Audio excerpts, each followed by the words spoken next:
Welcome to the Lore Weaver podcast, a space for deep dive literary analysis, character studies, and thematic readings across fantasy, historical fiction, and speculative worlds. Here we look beyond surface level takes and popular shorthand to examine what the text is actually doing, how power works, how belief shapes outcomes, and how characters are flattened or misunderstood over time. Let's get into today's topic.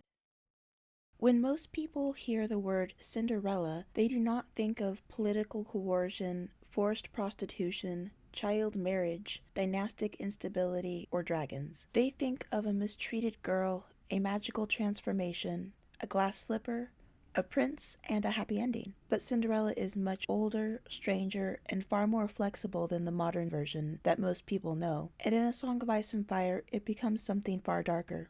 The story is not one fixed narrative, but a pattern. In the Arne Thompson-Uther Index, folklorists classify it as ATU 510A, the persecuted heroine. This index is part of a system that groups folk tales by recurring structures rather than specific details or characters. That means Cinderella is not identified by glass slippers, fairy godmothers, or even balls, but by a core set of elements. The story is a girl in unstable or diminished circumstances, a moment of recognition or transformation, and a marriage or elevation that changes her status. Often this happens through a public act of selection where a society decides which women are valuable and which are not. And the reward is, of course, marriage to a prince or a king, and therefore elevation through that marriage. One of the earliest recorded versions already looks very different from the one most people know of today. In the account recorded by Strabo, a Greek courtesan named Rhodopis is bathing when an eagle steals her sandal and drops it into the lap of an Egyptian king. He searches for its owner, finds her, and marries her. The structure is unmistakable. A marginalized woman is singled out, recognized, and elevated by a royal marriage. She even has an old-fashioned version of the glass slipper in her sandal. But the details, including her status and her sexuality and the condition of her rise, are removed from later, softer versions of the tale. And that flexibility is the point. Across centuries, different cultures reshape this structure to reflect their own ideas about class, gender, power, and desirability. Sometimes the story emphasizes magic and virtue. Sometimes it emphasizes suffering and reward. And sometimes, as in the earliest forms, it foregrounds a system of exploitation and the ways women's value is determined by those in power. That is hugely important when we turn to A Song of Ice and Fire, because George R.R. Martin repeatedly returns to the same underlying structure, but strips away the illusion of the fairy tale. In his world, marriage is political, status determines survival, and transformation does not guarantee safety. Across the stories of Aegon III and Daenaera Velaryon, Duncan Targaryen and Jenny of Oldstones, Robb Stark and Jeyne Westerling, Jeyne Poole and Ramsay Bolton, and Daenerys Targaryen and Khal Drogo, the familiar shape of Cinderella remains, but what fills it isn't just romance and fairy tale, it's spectacle, coercion, tragedy, and fire.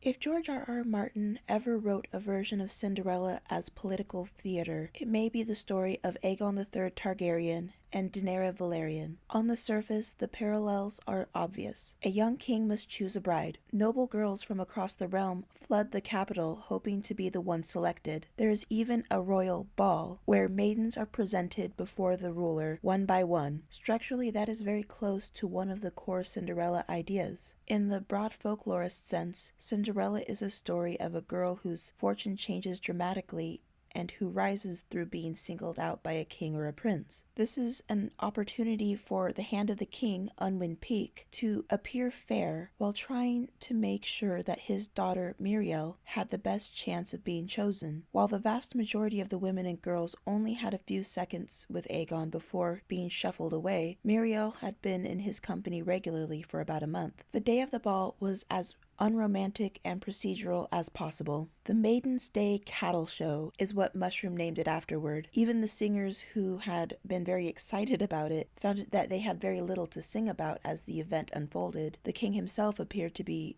more and more restless as the hours went by. But the Cinderella moment came when Aegon III's half-sisters, Baela and Rhaena, came with Daenerys in a late entrance, interrupting the cattle show like the unexpected girl who appears at the end of the competition and outshines everyone else. In that way, I guess, Baela and Rhaena became fairy godmothers to their cousin. Daenerys is an orphan. She arrives late, dramatically, and she is described in dazzling, almost fairy tale terms. Here's how Mushroom describes her. The blood of old Valyria was strong in her, as is oft seen in the sons and daughters of the seahorse. Her hair was silver laced with gold. Her eyes were as blue as the summer sea. Her skin as smooth and pale as winter snow. She sparkled, Mushroom says, and when she smiled, the singers in for they knew that here at last was a maid worthy of song.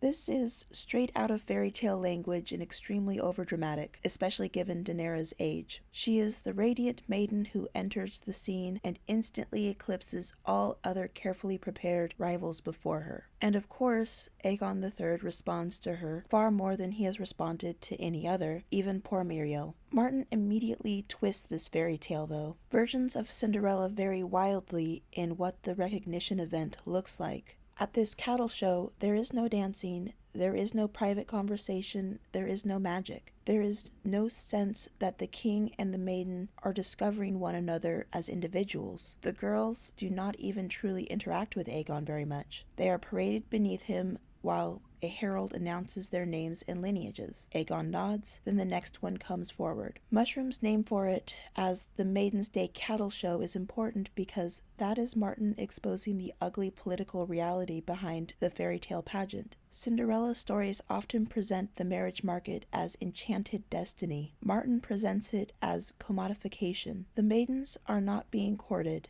they are being displayed. Also, Daenerys is not a persecuted servant girl. She is not scrubbing floors in ashes or trapped by a stepmother. In that sense, Martin averts one of the most recognizable Cinderella tropes. But if you go back to the broader definition of the tale, the girl whose position is unstable and who is elevated through royal choice, she still fits. She is an orphaned girl with uncertain security brought forward by more powerful relatives and singled out in a public selection scene that changes her life forever. Martin is not using the Disney version of Cinderella here. He is using an older, more political skeleton of the story, and then he subverts the happily ever after at the very center of it. Daenerys is only 6 years old. That detail is devastating to the fantasy. At least Muriel and many of the other girls were closer in age with Aegon and closer to adulthood. In a traditional Cinderella story, the marriage closes the narrative with fulfillment, adulthood, and romantic reward. Here, the chosen bride is a child. Lord Unwin's furious response makes the point explicit. By choosing Daenerys,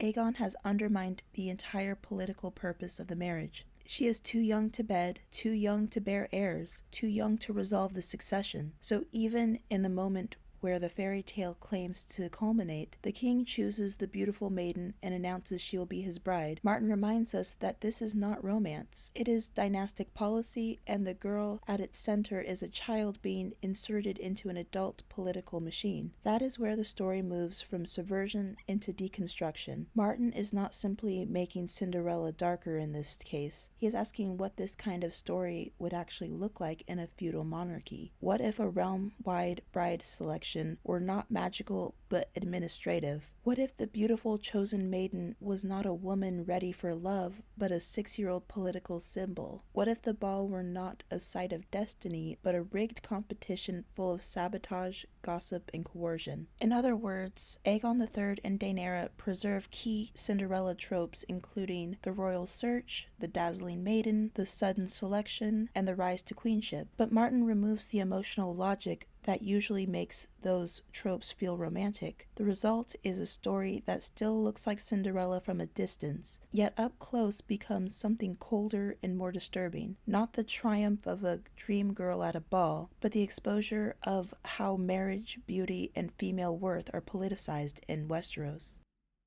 Two very different versions of Cinderella appear in the love story between Prince Duncan Targaryen and Jenny of Oldstones, and with the romance of Robb Stark and Jeyne Westerling, where their stories represent romantic myth while also giving negative and realistic consequences to their choices to follow their hearts. At first glance, Duncan and Jenny's story feels the most like the traditional fairy tale. A prince falls in love with a mysterious, beautiful girl of uncertain birth. She is rumored to be a peasant, possibly even mad, and living half wild among ruins. And yet, despite her low status and the expectations placed upon him, he chooses her anyway. He marries her, elevating her from obscurity into the highest level of society. Across versions, Cinderella is fundamentally about a young woman whose future changes through recognition and marriage into power. Jenny fits that structure cleanly. She is not formally persecuted that we know of, like later Cinderella heroines, but she exists outside the structure of power. She has no noble house, no political value, and no clear lineage. She is dismissed as a peasant girl or a witch, and yet she becomes the wife of the heir to the Iron Throne. Like Cinderella, she is transformed, though not through magic, but through the choice of a prince who sees something in her that others do not. And importantly, the story is remembered the way many fairy tales are remembered, through romanticism. Robb and Catelyn recall the story of Jenny of Oldstones while they're at Oldstones itself, and they recite the line, "Jenny of Oldstones, with flowers in her hair." That line is significant because it signals how the narrative has been reshaped over time. In the songs, this is a love story. A prince gives up everything for the girl he loves. It is romantic, tragic, and beautiful in the way fairy tales often are. But Martin places this version of the story next to another one. Barristan Selmy reframes it in brutally practical terms.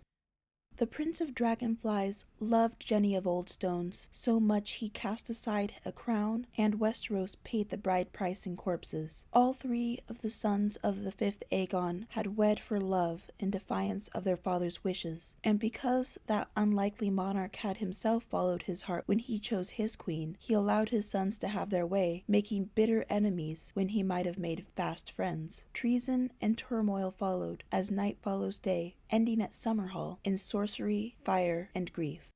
That line from Barristan has a similar impact as Mushroom calling the Maiden's Day Ball a cattle show. It strips away the romantic framing and replaces it with political reality, because unlike Cinderella, love does not conquer all. Love simply makes reality more complicated. Duncan's choice breaks a betrothal alliance with House Baratheon, one of the most powerful houses in the realm. That broken alliance leads directly to rebellion. Political stability is undermined. Duncan is forced to give up his claim to the throne, and the ripple effect of these choices contribute to the long-term instability that ultimately culminates in the tragedy at Summerhall. Generations later, Robb Stark will be in a similar position as Duncan, and will also follow his heart to his detriment. Robb's marriage to Jeyne Westerling follows a similar emotional logic, but with far greater immediate consequences. After being wounded taking her family's castle and learning of the deaths of his brothers, he is vulnerable, grieving, and alone. Jeyne nurses him back to health, and in that moment of emotional collapse, he sleeps with her. This is how he explains it to Catelyn.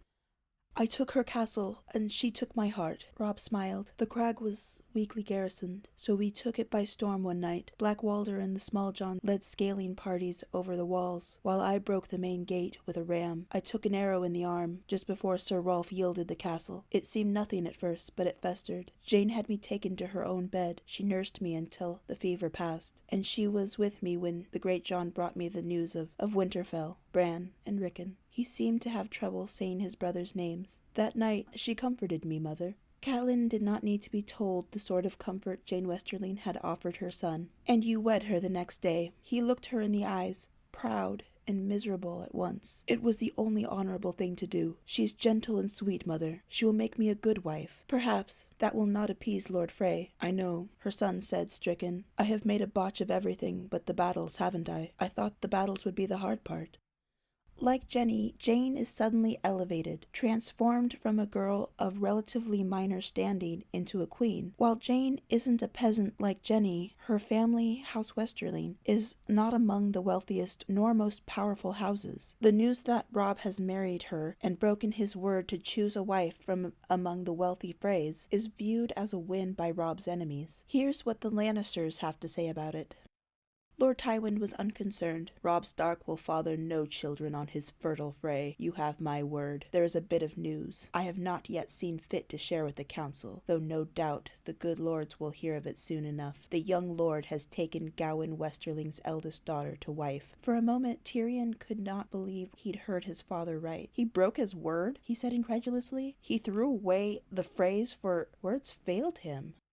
The marriage between Jeyne and Robb is not the result of recognition, destiny, or even deliberate selection. It is an attempt to impose order after the fact, to correct what Robb sees as a personal failing on his part. He took her virginity, and to save her reputation, he married her. He chose to save her reputation over making the right political choice for his people. In a fairy tale, that choice would resolve the situation. Marriage would restore order, stabilize the narrative, and secure a happy ending. Robb did the right thing. He chose a woman's honor over his own. But that's not how the real world works, and it's definitely not how Westeros works. Catelyn immediately recognizes the political consequences.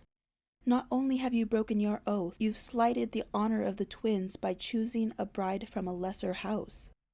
At another point, Catelyn even wishes that if Robb had broken his word, if he had only done it with someone of higher political value, like Margaery Tyrell. Robb has not just chosen love here, though. He has chosen to break a critical alliance with House Frey, one that undermines his entire war effort. And unlike Duncan, he does not step away from power. There are no younger brothers that he knows of that he can abdicate to in favor of being with Jeyne. Robb keeps his crown and remains the target of retribution. That difference is everything, because in a political system where marriage is alliance, not romance, the consequences are catastrophic. The result is the Red Wedding, the slaughter of Robb, his army, and his allies. Jeyne's own position is revealed to be just as unstable as it ever was, if not more so. Her family had already aligned with Tywin Lannister. Her mother ensured she would not become pregnant with the king's heir. Even her status as queen cannot protect her, because she was never queen in her own right. It was marriage to Robb that supposedly elevated her. The main benefit from the Cinderella fairy tale is that a girl of lower class is elevated to a position of prestige and power thanks to a royal man. But Robb's choice to marry Jeyne resulted directly in his assassination rather than just in Jeyne's elevation. Her own crown is forcibly removed by her own mother when he dies. Even while she is brought back to her previous status, she's still viewed as a threat by her own family's countrymen, with Jaime Lannister giving the order to kill her if anyone tries to rescue her on her way home.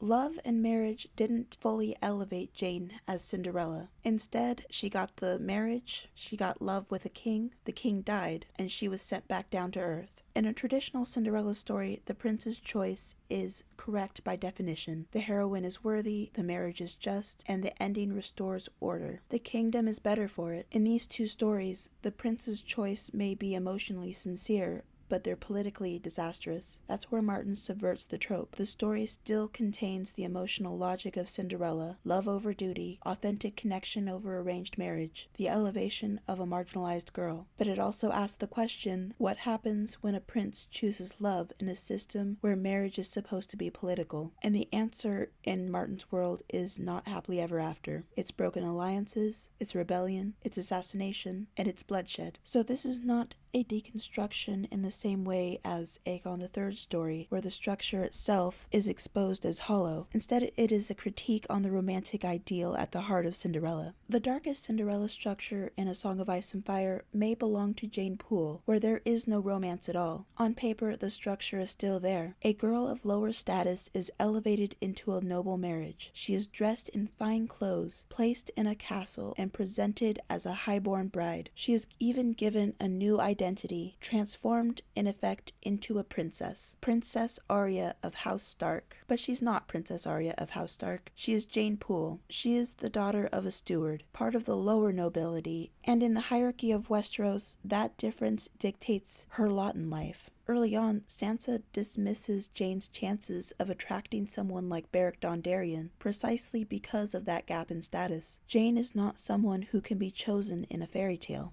And then the system proves that assumption correct in the worst way possible. After House Stark is betrayed, Ned Stark is taken captive, and the Stark household is slaughtered, including Jeyne's father. Jeyne survives, but she's handed over to Littlefinger, who has her trained in a brothel. The highborn Sansa, by comparison, also survives, but she is taken to a gilded cage and given servants. Had Arya been captured, she would have joined her in that gilded cage, but not Jeyne. By the time Jeyne reappears in the story, she has been forcibly prostituted, her body commodified in the most literal sense. In many early Cinderella variants, including the ancient Rhodopis story, the heroine's status is tied to sexual exploitation, whether she's a courtesan or the mistress of the hero. Martin is not reinventing that darkness out of nowhere. He is reconnecting the story to older traditions where class, sexual vulnerability, and social value were already entwined. Then comes the transformation. Jeyne is dressed in fine clothes, given a noble name, and married in a castle before witnesses. She becomes Princess Arya Stark, or Lady Arya Stark. Over and over, the text emphasizes that she must remember her new name. You are Arya, Arya of House Stark. Because in this world, Arya is highborn, politically significant, and one of the keys to Winterfell, while Jeyne is the steward's daughter, a former prostitute, and unfortunately disposable by the people in her world. The transformation is not about recognition, it is about replacement. And unlike Cinderella, there is no prince here. There is only Ramsay Bolton. The marriage itself becomes a grotesque inversion of the fairy tale ending. Instead of rescue through marriage, it is imprisonment. Instead of love, it is repeated sexual violence. Instead of elevation, it is continued dehumanization under a more valuable name.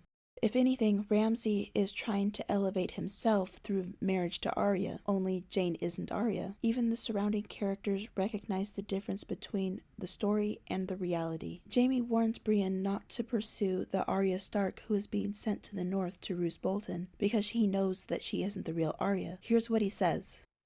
Steelshanks is on his way back north to deliver Arya Stark to Roose Bolton. You gave her to him? She cried, dismayed. You swore an oath to Lady Catelyn. With a sword to my throat. But never mind. Lady Catelyn is dead. I could not give her back her daughters, even if I had them. And the girl my father sent with Steelshanks was not Arya Stark. Not Arya Stark? You heard me. My lord father found some skinny northern girl, more or less the same age, with more or less the same coloring. He dressed her up in white and gray, gave her a silver wolf to pin her cloak, and sent her off to wed Bolton's bastard. He lifted his stump to point at her. I wanted to tell you that before you went galloping off to rescue her and got yourself killed for no good purpose. You're not half bad with a sword, but you're not good enough to take on 200 men by yourself. That's kind of disturbing, right?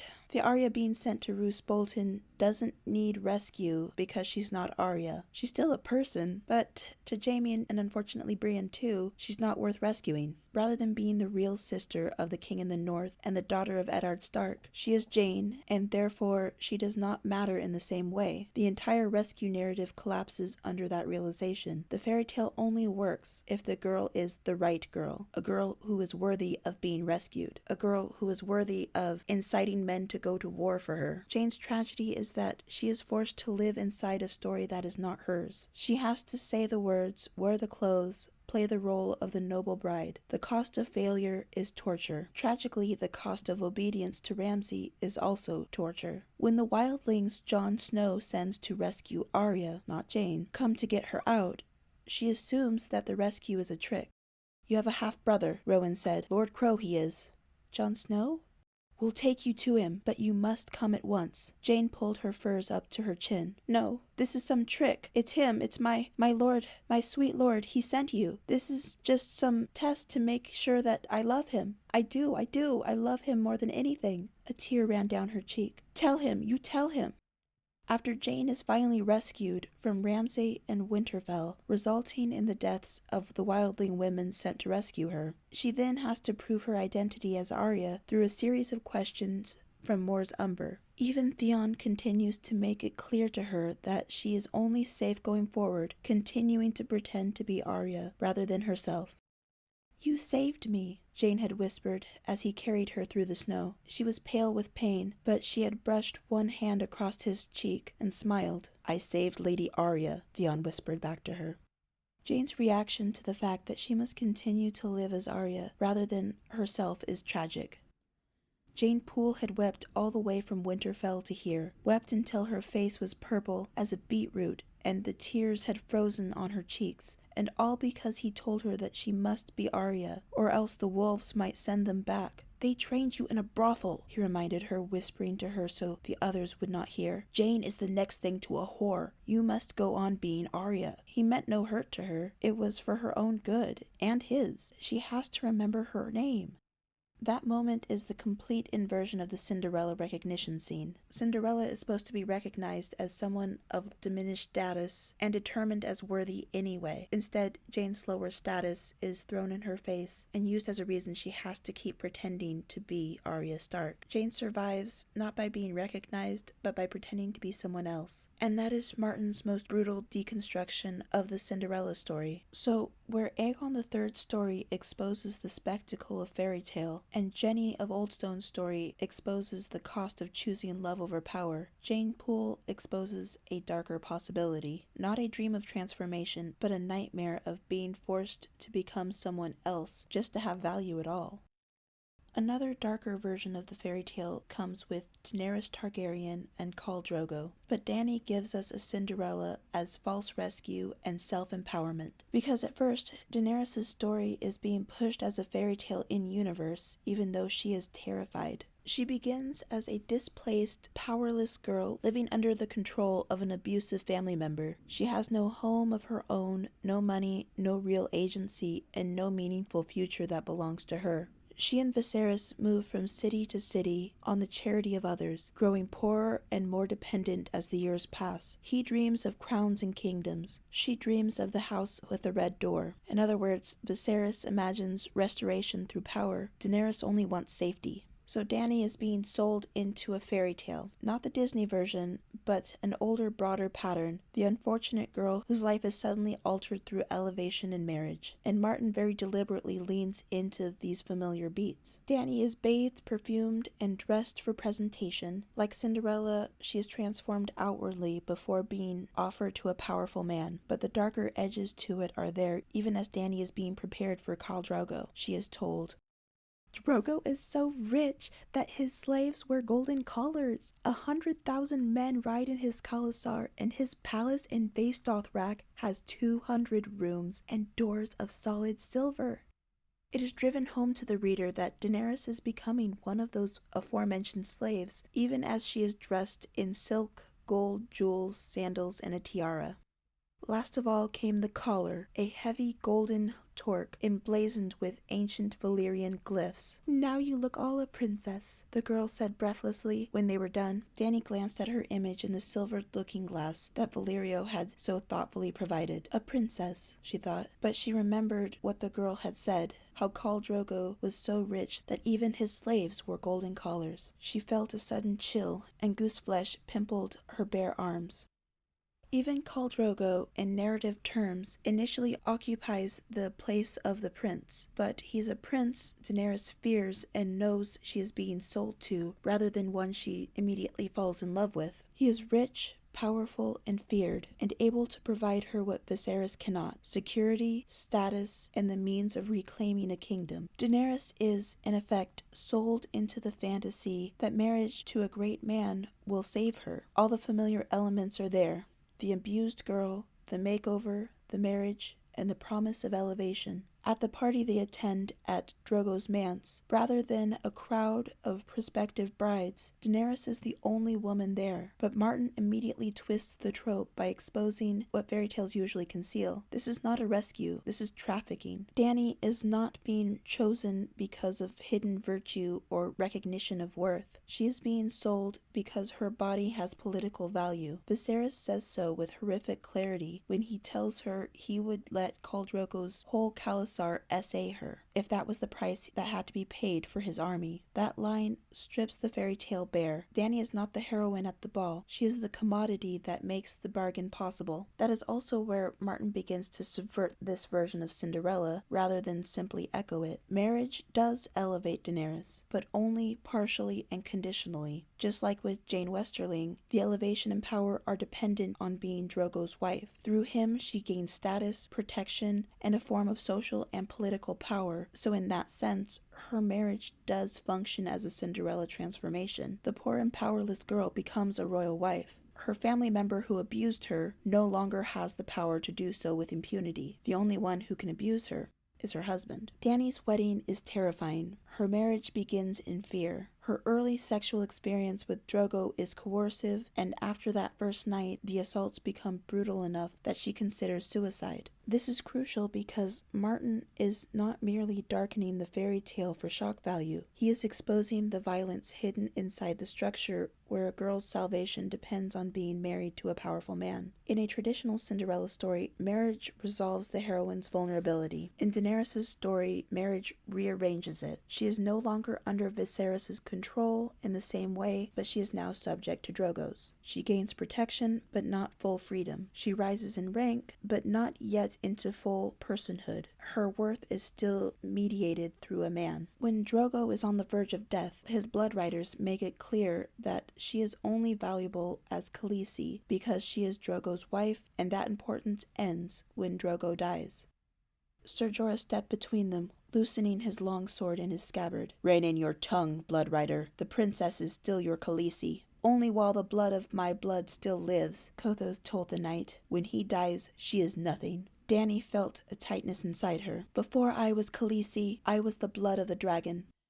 And yet Martin does something more complicated than simply inversion here. Daenerys does begin to change, but not just through marriage. She grows stronger and more confident. She is connected to her dragon eggs and starts having dreams related to dragons. She also finds enjoyment in writing, in the Khalasar, and in seeing new parts of the world. Her position as Drogo's wife gives her authority to defy Viserys and have him publicly humiliated. That moment is huge because it looks like the emotional payoff of the fairy tale. The cruel family member loses power over the transformed heroine. She realizes he was never a dragon at all. But even here, Martin keeps the deeper structure unstable. Daenerys' transformation does not come through marriage. It comes through the death of the prince, through the death of Khal Drogo. That is what makes her story such a powerful subversion of Cinderella. In the fairy tale, marriage is the ending. It is the reward, the resolution, the moment the heroine comes fully into her new life. In Daenerys' story, marriage is only one step that has to be taken on her way toward self-fulfillment. It gives her partial protection and provisional status as she grows, but it does not make her fully herself. That only happens after Drogo dies, after she kills him, and after she walks into the fire. That is the point where Martin abandons Cinderella and turns the story into something else entirely. Daenerys is initially set up like a girl who will be saved by a rich and powerful husband, but in the end she comes into her own through the destruction of that framework. Drogo must die, the marriage must end. The husband who seemed to be her route to power cannot actually be the source of it. Her true rebirth comes not from being made a queen by a man, but from assembling the conditions of magic herself. Drogo's body, Miri's death, the pyre, the eggs, the fire, and the self-sacrifice. Only then does she emerge as something more than Khaleesi. Only then does she become the dragon. After mercy killing Drogo and burning him with Miri at his funeral pyre, Dany walks into the pyre as well and thinks this: "The fire is mine. I am Daenerys Stormborn, daughter of dragons, bride of dragons, mother of dragons. Don't you see? Don't you see?" With a belch of flame and smoke that reached 30 feet into the air, the pyre collapsed and came down around her. Unafraid, Dany stepped forward into the firestorm, calling to her children. After the magic recipe she set in motion is complete, and Daenerys appears unburned with 3 living baby dragons. Her true transformation and reveal of identity is complete. Wordless, the knight fell to his knees. The men of her cause came up behind him. Drogo was the first to lay his orac at her feet. "Blood of my blood," he murmured, pushing his face to the smoking earth. "Blood of my blood," she heard Aegon echo. "Blood of my blood," Ricardo shouted, and after them came her handmaids, and then the others, all the Dothraki, men and women and children, and Dany had only to look in their eyes to know that they were hers now, today and tomorrow and forever, hers as they had never been Drogo's.